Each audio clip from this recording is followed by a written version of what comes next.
Everyone, so glad to be here with you. Today I'm going to be talking about managing the emotions of infertility. I know firsthand just how challenging it can be to walk through that journey of infertility. It's such a roller coaster. My husband and I went through 9 years of infertility before conceiving our older daughter. And I can say without a doubt that it is absolutely gut-wrenching at times. And so, most people go into that experience of infertility, first of all, just being sort of blindsided by the infertility to begin with, but then just are not prepared and not really well supported through that time. So what I would like to do today is share a bit about what's unique about infertility and the emotions that come along with it, as well as some tools and recommendations for how you can support yourself well during this time. First, I'm going to share about the mental health risks of infertility. Studies actually show that infertility can be just as stressful as a potentially terminal diagnosis, such as cancer. And again, most people are not prepared for it being so stressful. Although they experience it internally, you might notice that and then maybe get down on yourself, like, I should not be so stressed about this, or this should not be so painful. The truth of the matter is, it is that painful and it is that stressful. And so you're not imagining that it is as hard as it actually is. You're not being dramatic. It truly is that stressful and that difficult to deal with. Studies vary, but almost always show that there is an increased risk of anxiety and depression during infertility.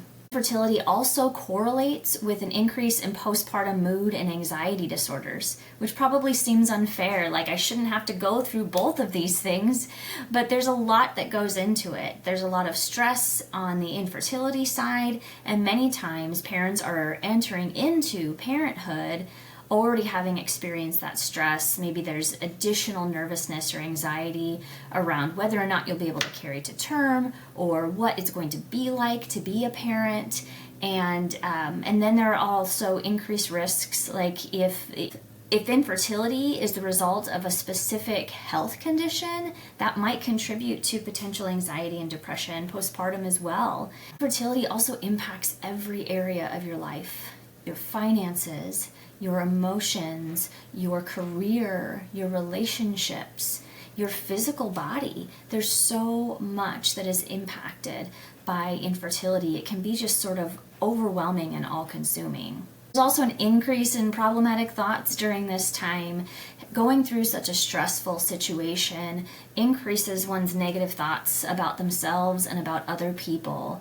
It just comes with the territory. And so this oftentimes leads to a lot of self-judgment, a lot of self-blame, but then can lead to judgment of others as well, perhaps thinking, so-and-so doesn't deserve to be a parent because they don't treat their children well, or they don't appreciate their children, and or even having thoughts about oneself, well, I must not deserve to be a parent if I'm having such a hard time in this, or maybe having guilt of something from the past that you think is now somehow impacting your ability to get pregnant or stay pregnant at this point. And so none of these things are really complete thoughts. They're not taking into account everything that's true, but they are often the thoughts that come to mind and sort of just roll around in one's brain and can lead to additional distress. Finally, I want to share about the rapid cycle of infertility grief. The rapid cycle of infertility grief really correlates with the menstrual cycle. And so this type of grief is very specific to a woman's experience of infertility. And it typically begins with the pain or disappointment of either a negative pregnancy test or a menstrual period beginning. And it can be anywhere from sadness to total devastation. But regardless, that grief or that cycle begins with hurt. And as the menstrual cycle continues and we move into the follicular phase, moving toward ovulation, then there's actually some hope that begins to build. There's some additional encouragement. Perhaps this time things will work out. And so then we have, around 2 weeks into this cycle, then we have the opportunity to try and get pregnant.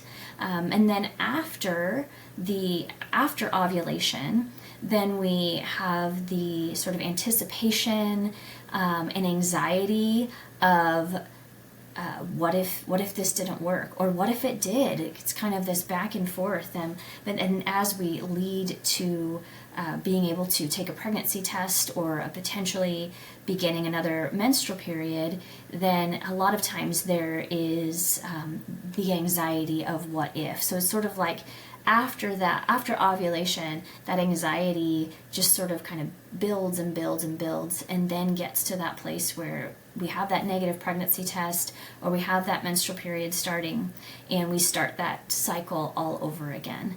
And so it is very unique to infertility to go through this cycle month after month, and experience that grief sort of over and over again. Before I get into the specific recommendations and tools, I would like to submit a proposal to you. It's a proposal of hope, and that we would like to, what I hope for you is that you can be hopeful and whole, that you can hold hope for the outcome that you're looking for, or hold hope for a good outcome even if it's not exactly what you were looking for, and at the same time know that you are a whole, complete person now who has intrinsic value and worth. And so that is why my business is named Hopeful and Whole, is because I would like to see women be hopeful for the things that they're looking forward to, and at the same time know that those things do not define them and their worth does not depend upon those things. So if we look at tools and recommendations, I'd like to start with the idea of mindfulness. There are many people I think are kind of confused about what mindfulness is, what it actually means, and it really, at its very basic, it simply means practicing being present. And so we get anxious many times because we are either ruminating on something in the past, or we are obsessing about or worrying about some potential future that we can't even really predict. All we actually have is what's happening right now. And so if we can, as much as possible, exist in this present moment, then it's going to bring down our anxiety a bit, and it is also going to allow us to to deal with what is at this point, which just helps us to be healthier people. A couple of ways to do that are mindful breathing, mindful walks, and really reducing self-judgment. So mindful breathing might look like simply paying attention to your breath, just being still for a few moments and paying attention to your breath in and your breath out. You don't have to control your breath, just pay attention to it. Just notice yourself breathing in and then breathing out again. And what helps in doing that is that it really just brings you back into your body. Again, kind of gets you out of your head and into your body, into this moment. Another suggestion is a mindful walk. A mindful walk means, rather than being distracted by, say, headphones and music, or a podcast or something like that, which is great. Those are great for certain times.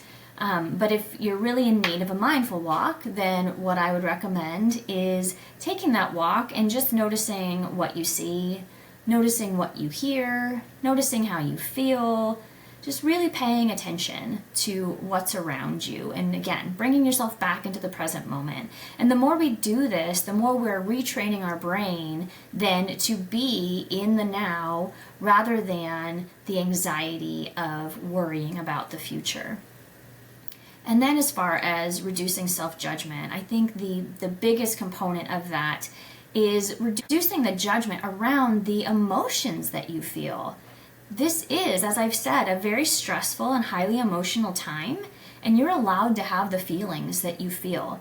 Having those feelings does not mean anything negative about you, and it also doesn't mean that you have to make decisions based on those feelings. A lot of times I hear concern from clients that they are going, if they have the feelings or if they feel the feelings, that's somehow going to rule them or going to lead to them making poor decisions based on their feelings. We get to have our feelings and also know our values and make our decisions based on our values. Those do not have to be the same thing. And in fact, the more we're able to acknowledge our feelings and feel them, the more we're really able to move through them so that we can consider what the best choices are for our life. Next recommendation is to exercise good boundaries. That looks like a lot of different things, and primarily what it looks like while you're trying to conceive or experiencing infertility is, first of all, not feeling as though you owe anybody an explanation about your reproductive life. People might ask questions about when you're going to have kids or where you're at in your fertility journey. If you want to share with them, you can. If you don't want to share with people, you don't have to, and you don't owe anybody an explanation about it. Another way you can exercise good boundaries is by carefully considering your involvement in the lives and events of those who are either pregnant or have children themselves. Now, I always want to caution that isolating yourself from those people might actually be more painful than being connected with them and attending these events like a baby shower or a first birthday party. I always recommend, if you can, remain in relationship, remain in community, even though that might be painful, because it's honestly worse to be isolated. Having said that, there are times where you're just not up to it, where it's just feeling too heavy and too hard to attend one of these events, and that is okay. You don't have to go. And again, you don't have to give explanations. You can if you want to, but you are not obligated to do so. A simple "I can't make it" is enough. Last recommendation is to be gentle with yourself. This is a tough time. You might need extra rest. You probably do. You might need extra care. You probably do. And it is okay for you to take those things, and actually it is a good thing for you to take those things into consideration and really care for yourself well. Be gentle with yourself also means, again, not judging yourself for the feelings that you have in such a challenging time. This last piece can be really, really difficult for a lot of couples to consider, but sometimes being gentle with yourself means taking a break from trying to conceive. It is hard to imagine waiting, I know, when you've already waited so long. What I do want you to consider is that if this works out, if you do conceive and have a child, then you will want to go into parenthood more rested and well prepared. You don't want to go into it completely depleted.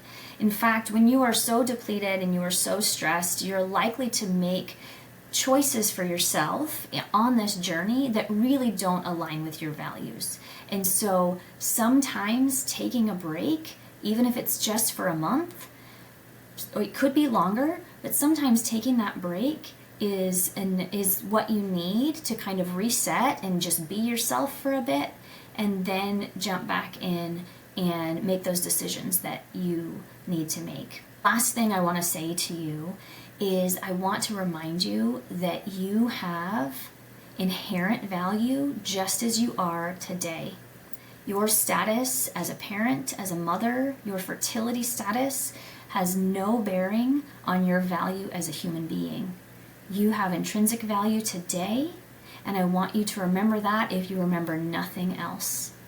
Thanks so much for spending time with me. I hope that you have enjoyed this. Talk to you soon. Bye-bye.